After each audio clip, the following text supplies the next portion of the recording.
Dignitaries on the dais, members of the faculty, dear students, ladies and gentlemen. Good morning to all. Namaste. At the outset, I have to convey my apologies, my sincere regrets for not having been physically available over there. I had, in though very much desired to be so, but it thus happened that an important high-level meeting of the government has come up precisely at the same time, around 10:30 a.m. on Wednesday, and that has held me back.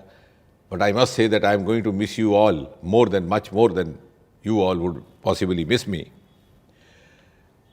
आज का वर्ष सन 2023 का वर्ष भारत के लिए एक महत्वपूर्ण वर्ष है, इसलिए भी कि इस वर्ष भारत G20 की मेज़बानी कर रहा है, और विशेष तौर पर इसलिए कि एक ऐसे समय में जब देश के प्रधानमंत्री के और नहीं श्री नरेंद्र मोदी हैं, the longest serving head of government for almost 23 years now, first as Chief Minister, then as Prime Minister, and at the same time also one of the longest serving heads of government in the world today. If you see how many Prime Ministers have changed in 10 Downing Street in UK, how many presidents have changed at the White House in Washington, and therefore one can reasonably say that Prime Minister Modi has given a model of governance which is sustainable, which defies the principle of diminishing returns, and which grows stronger with each new challenge. And therefore, the point to ponder in the context of today's meeting is, what is the correlation or the interrelationship between the Modi governance of 2023 and the youth of 2023? यदि आप याद करें कि प्रधानमंत्री बनने के तुरंत बाद जो मोदी जी का पहला भाषण था, उसमें उन्होंने एक बात उल्लेखनीय कही थी. उन्होंने कहा था ये सरकार गरीब को समर्पित होगी, उन वर्गों को जो कहीं ना कहीं पिछली सरकारों की प्राथमिकता से छूट गए, मुख्य धारा से पीछे रह गए, महिलाओं को, युवाओं को. और इस प्रकार हमने देखा एक के बाद एक ऐसे फैसले लिए गए जो युवाओं पर केंद्रित थे, जो युवाओं की प्राथमिकता को ध्यान में रख के किए गए, क्योंकि इस देश में युवाओं की प्रतिभा की कभी कमी नहीं थी. अब ये तीसरी पीढ़ी जा रही है आज़ादी के बाद. एक आज़ादी के समय की पीढ़ी, उसके बाद first generation, post generation, now third generation. लेकिन उस समय भी जब देश आज़ाद हुआ, आप ज़रा कल्पना करिए, सारा भाई ने स्वप्न देखा था अंतरिक्ष का, और व्यवस्थाएं इतनी कमज़ोर थी हमारी कि बाईसाइकिल के कैरियर पर वो लॉन्चर लेकर के जाते थे. और होमी भाभा ने जब दुनिया के आगे ये घोषणा की कि मैं हिंदुस्तान में एक न्यूक्लियर प्रोग्राम शुरू करने वाला हूँ, the nuclear program is going to be dedicated to peaceful purposes, I am sure nobody would have trusted him, because Hiroshima Nagasaki had just happened about 7-8 years ago, but today we stand vindicated. कहने का तात्पर्य ये कि हमारे युवाओं में प्रतिभा भी थी, योग्यता भी थी, क्षमता भी थी, मेहनत करने का मादा भी था, परंतु अभाव था तो अनुकूलता का, नीति निर्धारित करने वालों के स्तर पर या फिर राजनीतिक नेतृत्व में. और उस अभाव को पूरा करने का काम मोदी जी ने किया, एक अनुकूल वातावरण दे करके. Just imagine before 2014 what was the kind of environment in this country, an environment of desperation, hopelessness कि साहब अब तो यहाँ कोई भविष्य नहीं है, घुटाले ही घुटाले का देश बन चुका है. And on the evening of 26 May 2014, when Modi ji was sworn in as Prime Minister, I wrote a small piece. I said, now this is the beginning of the journey from pessimism to optimism. और इसलिए जब मोदी जी ने कहा कि मेरी सरकार युवाओं पर केंद्रित होगी, समाज के हर वर्ग पर केंद्रित होगी, मैं नहीं जानता कितने लोगों ने उस बात को बड़ी संजीदगी से लिया होगा उस दिन, क्योंकि भारतीय नागरिक के दिमाग में एक सिनिसिज्म आ चुका था कि साहब नेता आते हैं, भाषण करते हैं, फिर शाम तक भूल जाते हैं सुबह क्या भाषण किया था, और जनता भी बहुत ज़्यादा संजीदगी से नहीं लेती. लेकिन today when you look back, आज 9 साल पूरे होने वाले हैं मोदी जी के कार्यकाल के, you can reasonably say with evidence that Modi ji has walked the talk and also led his team to walk the talk. And since as students of science we are taught not to speak without evidence, just recall, प्रधानमंत्री बनने के तुरंत बाद लगभग 2-3 महीनों के भीतर जो पहला निर्णय लिया गया था युवाओं को लेकर के, अंग्रेज़ों के समय से चली आ रही एक कुरीति थी, अपने दस्तावेज, अपने सर्टिफिकेट गेस्टेड ऑफिसर्स अटेस्ट करवाए जाए, मोदी जी ने उसे समाप्त कर दिया और एक संदेश दिया देश भर में कि एक ऐसी सरकार आई है एक नए प्रधानमंत्री के नेतृत्व में जिसमें इतनी क्षमता है कि वो अपने देश के नौजवानों पर भरोसा कर सके, government which has the capacity to trust the youth of this country. फिर उसके कुछ ही महीने के बाद उन्होंने लाल किले से आह्वान किया कि ऐसा नहीं हो सकता कि सरकारी पदों की नियुक्तियों में इंटरव्यू समाप्त कर दिया जाए ताकि पक्षपात भेदभाव की कोई शिकायत ना रहे। और डीओपीटी ने एक प्रक्रिया चलाकर ऐसा किया so that everybody has a level playing field regardless of the socio economic background. पारदर्शिता लाने के लिए, जवाबदेही लाने के लिए टेक्नोलॉजी का भरपूर इस्तेमाल किया गया और पारदर्शिता रहे, न्यायपूर्वक व्यवस्था रहे, उसके अनिवार्य है कि ग्रीवेंस का, शिकायत का निवारण समयबद्ध तरीके से हो। ग्रीवेंस सेल को सीपी ग्राम में कन्वर्ट कर दिया गया, ऑनलाइन कर दिया गया, समयबद्ध तरीके से निवारण होने लगेगा। जहाँ 2014 से पहले भारत सरकार के खिलाफ पूरे एक वर्ष में मात्र 2 लाख शिकायतें आया करती थी, आज बढ़ करके उनकी संख्या साल में 20 लाख हो गई है। जब ये बात मैंने मीडिया के कुछ मित्रों के आगे रखी तो किसी ने व्यंग किया कि कहीं ऐसा तो नहीं कि मोदी सरकार के खिलाफ शिकायतों की संख्या बढ़ गई हो। तो मेरा उत्तर था कि इस बात का जवाब आज से 150 बरस पहले मियाँ गालिब दे गए, जब उन्होंने कहा कि जब तवक्को ही उठ गई गालिब, क्यों किसी का गिला करे कोई। अर्थात शिकायत वहाँ की जाती है जहाँ उम्मीद है, अपेक्षा है, तवक्का है कि उसके निवारण होगा। We found we in the CPGRAMS, in the administrative reform department, in the department, in the ministry of personnel, followed a time-bound strict discipline. Every week we were monitoring and we were disposing of nearly 95 to 99% grievances। और उसके बाद शिकायतकर्ता के साथ एक अधिकारी telephone पर बातचीत भी करता। इसी प्रकार मोदी जी ने हाल ही में रोजगार मेला का क्रम शुरू किया, 10 लाख सरकारी नौकरियां देने का अपने देशवासियों से वादा किया। बल्क प्रमोशंस हुई, नियुक्ति के बाद अपना कामकाज आप ठीक निभा सकें तो युवाओं के लिए मिशन कर्मयोगी, यानी जो जिम्मेवारी आपको सरकार ने दी है उसके लिए आप अपना शिक्षण प्रशिक्षण कर सकें।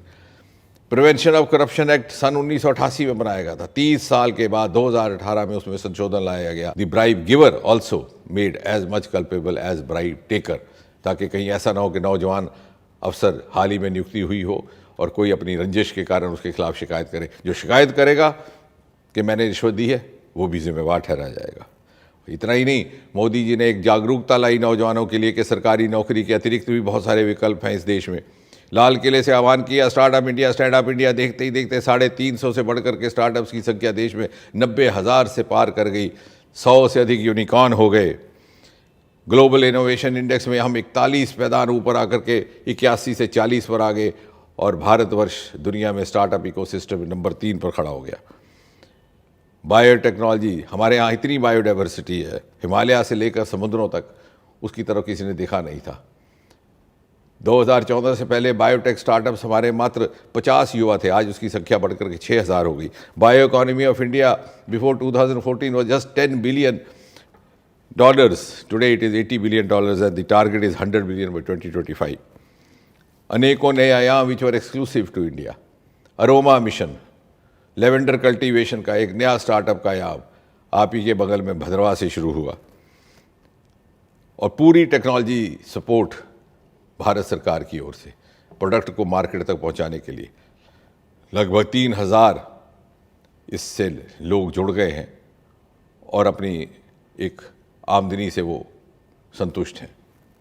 यहाँ तक कि कुछ एक बच्चे जो कॉरपोरेट सेक्टर में नौकरी करते थे वो भी छोड़ करके इस पर्पल रेवोल्यूशन का लाभ उठा रहे हैं। इसी प्रकार बैम्बू, नॉर्थ ईस्ट में, मध्य प्रदेश में बैम्बू हमारे पछवाड़े में उगता था बांस, लेकिन फॉरेस्ट एक्ट के तहत उस पर पाबंदी थी। 1918 में अंग्रेज फॉरेस्ट एक्ट बना कर गए थे, 100 साल के बाद उसमें संशोधन लाया गया और home grown bamboo was exempted ताकि नौजवान अपनी जीविका स्वयं कमा सके। लगभग 5-6 हज़ार करोड़ रुपया अगरबत्ती की तजारत होती है इस देश में प्रति वर्ष। बैम्बू सारा यहाँ उगता था और अगरबत्ती सारी कोरिया और दूसरे देशों से आती थी।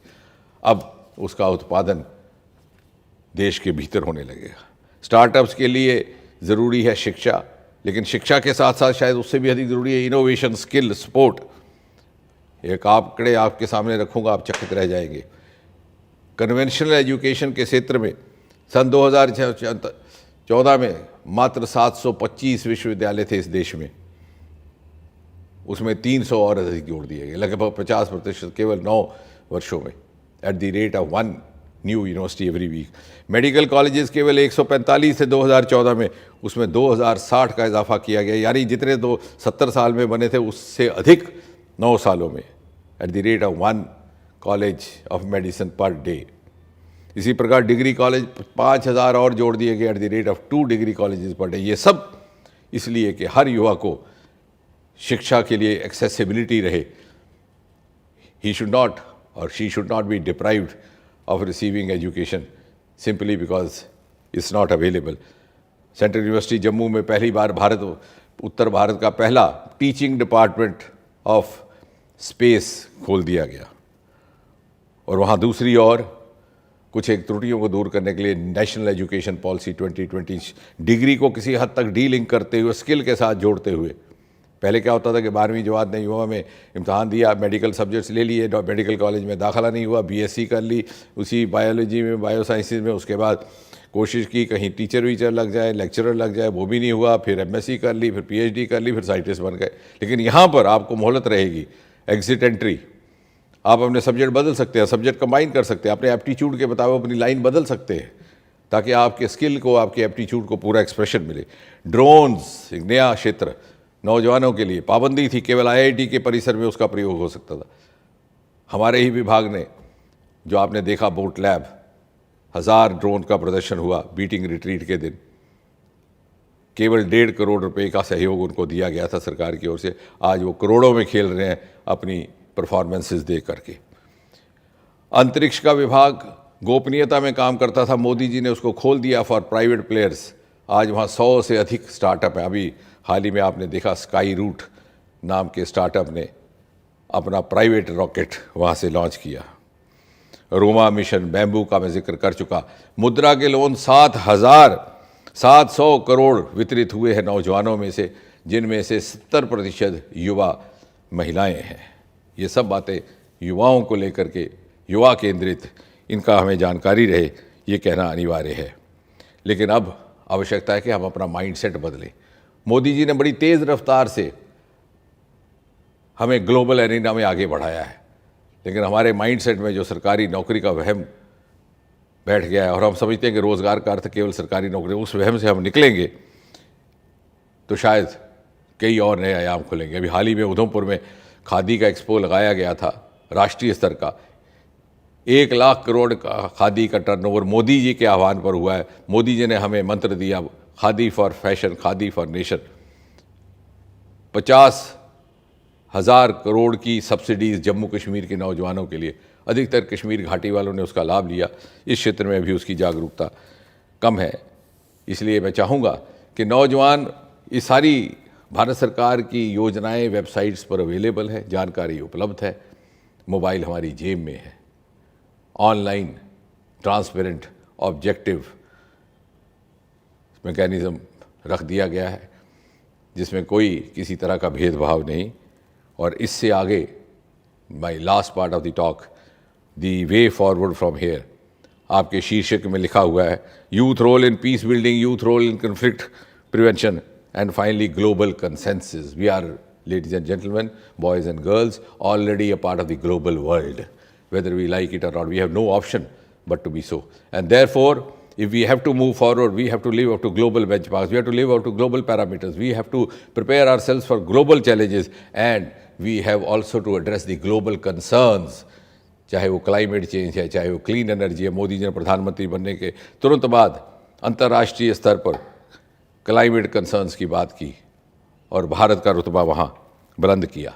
और अभी हाल ही में पिछले 77 दिवस के संबोधन में ग्रीन हाइड्रोजन की बात की। Very soon India will be one of the major exporters of clean green hydrogen. और इसलिए the onus lies on the youth of today, those who are in 30s and who are going to be prime citizens 25 years hence in 2047, how best they can use this opportunity, क्योंकि ये उनके हिस्से में आया। पर ये वरदान परमात्मा ने दिया कि जब हिंदुस्तान अपनी 100वीं सालगिरह मनाएगा आज़ादी की सन 2047 में, और आज का युवा उस समय का प्राइम सिटीज़न होगा, तो उसको ये श्रेय होगा उसको ये शर्फ होगा कहलाने का कि I am the architect of century India. And therefore we of the earlier generation have the responsibility to induce that capacity building of the youth of today। और इसलिए चूँकि हम एक विश्वविद्यालय में खड़े हैं, हमारे पास शोध के केंद्र हैं, मैं चाहूँगा कि हमने भी अपने स्तर पर एक विजन 2047 डॉक्यूमेंट शुरू किया है, विश्वविद्यालय के स्तर पर भी शुरू किया जाए। और ये काम इतना आसान नहीं है जितना हम समझते हैं, क्योंकि we tend to look at 2047 through the prism of 2023 which is not true at all. We need to have scientific indices, क्योंकि जो 25 वर्ष के बाद होना है शायद हम उसका भी गुमान और कल्पना भी नहीं कर सकते। उसका सबसे आसान तरीका मेरी बात समझने का, you go back 25 years to 1998, just imagine what was new that day and what is where does that exist today. For example 1998 में बड़ा एक प्रसिद्ध कंज्यूमर आइटम था VCR, video recorder, video cassette. कहाँ गए वो आज? 1998 में नेताओं के घरों में कतारें लगी रहती थी कार्यकर्ताओं की कि STD का बूथ अलॉट कर दीजिए, बच्चों का भविष्य बन जाएगा। लेकिन जब तक बच्चे परवान चढ़े STD बूथ बंद हो गए। So it's unimaginable, so many imponderables. हम साइंटिफिकली इंडिसेस डिफाइन करें, उस इंडिसेस के मुताबिक उनके अनुकूल अपने बच्चों को, अपने युवाओं को तैयार करें, so that when 2047 happens, the youth today, the students of this university today can take the credit of having determined the face of India 2047 के हिंदुस्तान की 2047 में क्या तस्वीर होगी, क्या चेहरा होगा, क्या स्वरूप होगा, उसको निर्धारित करने का वरदान परमात्मा ने आपके हिस्से में रखा है। इस स्वाभिमान के साथ, इस जिम्मेवारी के साथ हम आगे बढ़ें तो I am sure we will do justice to this U20 event in the year 2023 when we are approaching the Amrit Kaal towards 2047। एक बार पुनः बहुत बहुत धन्यवाद, और स्वयं उपस्थित नहीं होने के लिए एक बार पुनः क्षमा याचना।